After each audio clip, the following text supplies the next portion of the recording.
पश्चिम बंगालमध्ये ममता बॅनर्जी यांच्या संबंधित संस्थेवर ईडीने धाड टाकली. त्यानंतर ममता बॅनर्जी यांनी आदळआपट केली.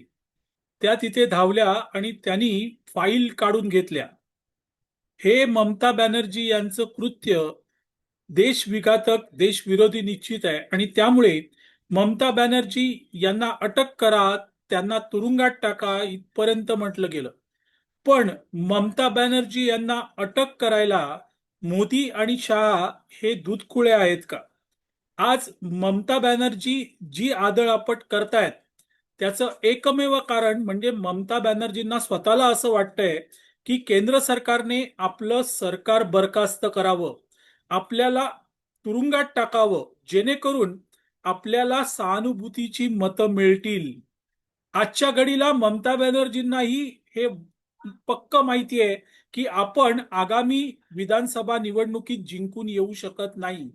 अशा वेळेस सहानुभूती मिळवण्यासाठी ममता बॅनर्जी या हे सगळं करतायत आणि ते कळायला शहा आणि मोदी हे दूधखुळे निश्चित नाही आहेत.